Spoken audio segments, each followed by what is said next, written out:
மருத்துவ வரலாற்றில் ரொம்ப ஆபத்தானதாக இருந்த 7 நோய்கள் என்னென்னன்றதையும் அவைகளுக்குண்டான வேக்சின்ஸ் எப்போ கண்டுபிடிக்கப்பட்டதுன்றதையும் பார்க்கலாம்.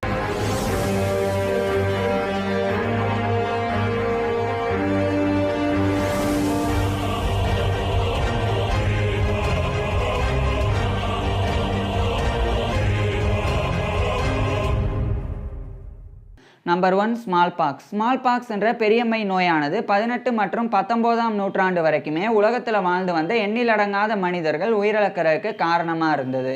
ஸ்மால்பாக்ஸோடைய மொர்டாலிட்டி ரேட், இறப்பு விகிதமானது மினிமம் 30 to மேக்ஸிமம் 95% இருந்தது. அதாவது 100 பேர் ஸ்மால்பாக்ஸ்னால பாதிக்கப்பட்டால் 30லிருந்து 95 பேர் வரைக்கும் இறந்து போயிடுவாங்க. அந்த அளவுக்கு அதிகமான உயிரிழப்புகளை ஸ்மால்பாக்ஸ் ஆனது ஏற்படுத்தி வந்தது. இப்பேற்பட்ட ஸ்மால்பாக்ஸுக்கு எதிரான வேக்சின் 1796ஆம் ஆண்டு எட்வர்ட் ஜென்னர் ஒரு பிரிட்டிஷ் பிசிசியனால் கண்டுபிடிக்கப்பட்டது. இந்த ஸ்மால்பாக்ஸ் வேக்சின் தான் ஃபர்ஸ்ட் வேக்சின் இன் மெடிக்கல் ஹிஸ்டரி. அதாவது மருத்துவ வரலாற்றிலேயே முதல் தடுப்பூசினா அது ஸ்மால்பாக்ஸ் வேக்சின் தான். இதுக்கு முன்னாடி எந்த தடுப்பூசியும் கண்டுபிடிக்கப்படலை. இதுக்கப்புறமா இந்த ஸ்மால்பாக்ஸ் வேக்சினுக்கு உண்டான கேம்பெயின் ஆனது உலகம் முழுக்க நடத்தப்பட்டது. பின்னர் இறுதியாக 1980ஆம் ஆண்டு ஸ்மால்பாக்ஸ் என்ற பெரியம்மை நோயானது உலகத்திலிருந்து முழுமையாக துடைத்தொழிக்கப்பட்டது. Number 2 cholera.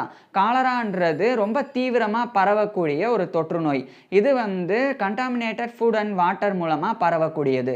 காலராவினுடைய mortality rate 30 to 90%. இந்த காலரா ஏற்படுறனால அதிகமான மக்கள் அந்த காலகட்டத்தில் உயிரிழந்தாங்க. இப்பேற்பட்ட காலராக்கு உண்டான வேக்சின் ஃபர்ஸ்ட் 1884ஆம் ஆண்டு ஸ்பானிஷ் பிரெஞ்சு பாக்டீரியாலஜிஸ்டான ஜெய்மி ஃபெரான் ஐக்ளூவா அப்படின்ற நபர்னால கண்டுபிடிக்கப்பட்டது.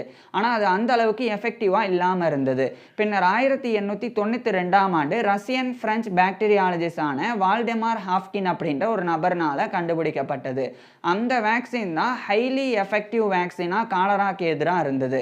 அதுக்கப்புறம் 1896ஆம் ஆண்டு வில்ஹெம் கால் அப்படின்ற ஒரு ஜெர்மன் பாக்டீரியாலஜிஸ்ட்னால அந்த காலரா வேக்சின் ஆனது இம்ப்ரூவ் பண்ணப்பட்டது.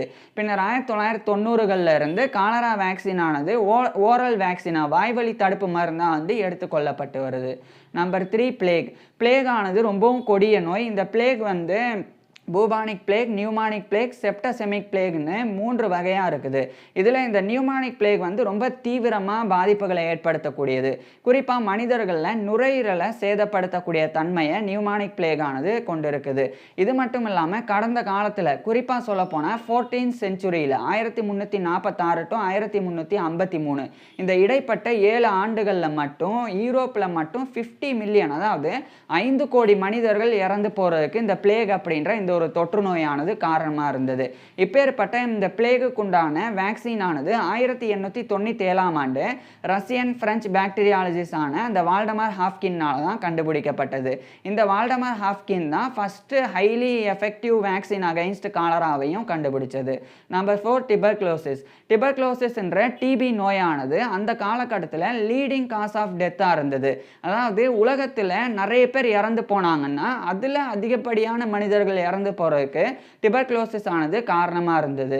இந்த டிபர்குலோசிஸோடைய மொர்டாலிட்டி ரேட், அதாவது இறப்பு விகிதமானது 50% இருந்தது. இந்த டிபி அப்படின்ற டிபர்குலோசிஸுக்கு உண்டான தடுப்பூசி கண்டுபிடிக்கணும் அப்படின்ற முயற்சியில் அந்த காலகட்டத்தில் நிறைய விஞ்ஞானிகள் ஈடுபட்டு வந்தாங்க.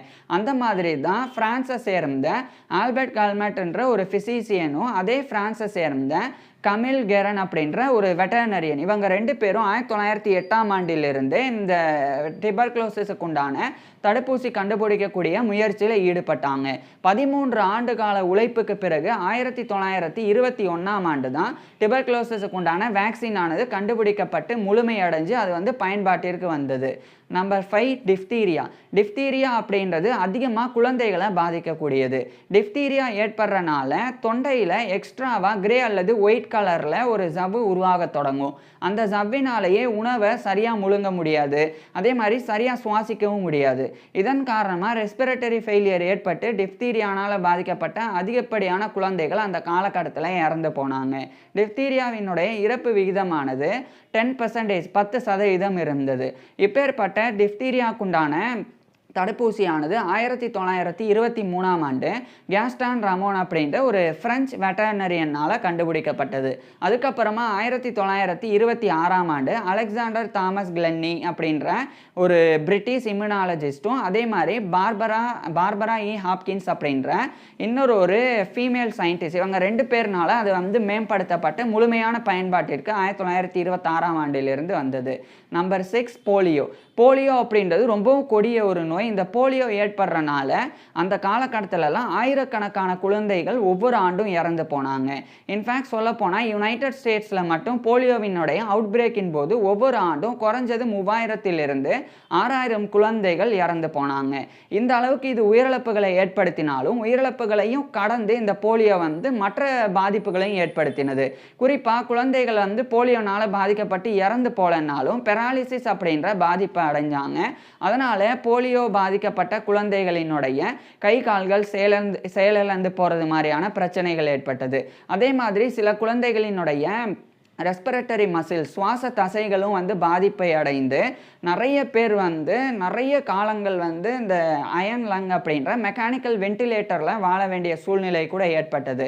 அப்படி தான் 1952 பால் அலெக்சாண்டர் அப்படின்ற ஒரு 6 வயது குழந்தை வந்து போலியோனால் பாதிக்கப்பட்டு 2020க்கு பிறகும் அதாவது 70 ஆண்டுகள் வரைக்கும் அவர் இறக்குற வரைக்குமே மெக்கானிக்கல் வென்டிலேட்டரில் வாழ வேண்டிய சூழல் இருந்தது. இப்பேற்பட்ட இந்த போலியோக்கு எதிரான வேக்சின் ஆனது 1952ஆம் ஆண்டு ஜோனஸ் சால்க் அப்படின்ற ஒரு அமெரிக்கன் வைராலஜிஸ்ட்னால கண்டுபிடிக்கப்பட்டது. பின்னர் 1955ஆம் ஆண்டு போலியோ வேக்சின் ஆனது பயன்பாட்டிற்கு வந்தது. அந்த ஜோனஸ் சால்க் வந்து போலியோக்கு எதிரான வேக்சினை இன்ஜெக்டட் வேக்சினாக வந்து கண்டுபிடிச்சாங்க.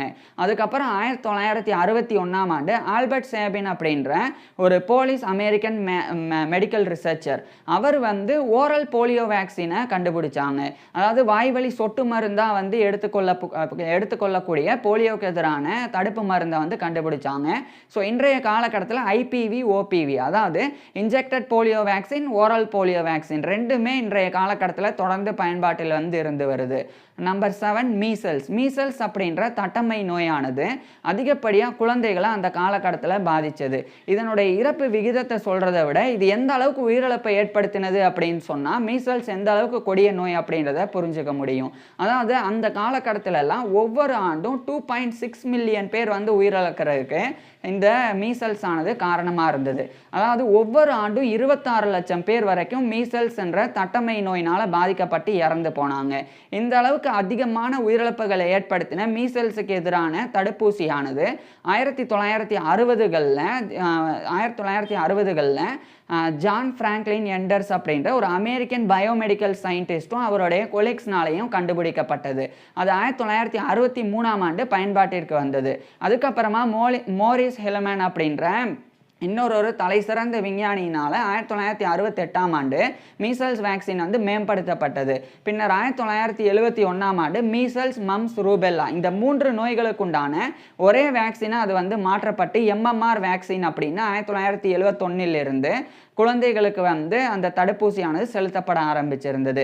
அது இன்னைக்கு வரைக்கும் நம்ம நாட்டில் கூட இன்றைய காலகட்டத்தில் கூட எம்எம்ஆர் வேக்சின் ஆனது 6 வயதுக்கு உட்பட்ட குழந்தைகளுக்கு தொடர்ந்து வந்து போடப்பட்டு வருது.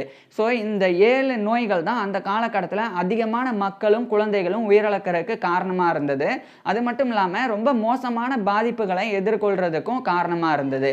இப்பேற்பட்ட இந்த நோய்களுக்குண்டான தடுப்பூசி நான் சொன்ன மாதிரி ஒவ்வொரு ஆண்டும் படிப்படியாக வந்து கண்டுபிடிக்கப்பட்டது. இது நார்மலாக வந்து கண்டுபிடிக்கப்பட்டது அப்படின்னா இப்போ ஜோனஸ் சால்க் வந்து போலியோ வேக்சின் கண்டுபிடிச்சாங்கன்னா ஸ்மால் பாக்ஸுக்கு உண்டான வேக்சின் வந்து எட்வர்ட் ஜெனர் கண்டுபிடிச்சாங்கன்னா அது கேட்குறதுக்கு சாதாரணமாக இருக்கும். ஆனால் ஒவ்வொரு தடுப்பூசியும் கண்டுபிடிக்கப்படுறதுக்கு பின்னாடி ஒவ்வொரு கதை இருக்குது.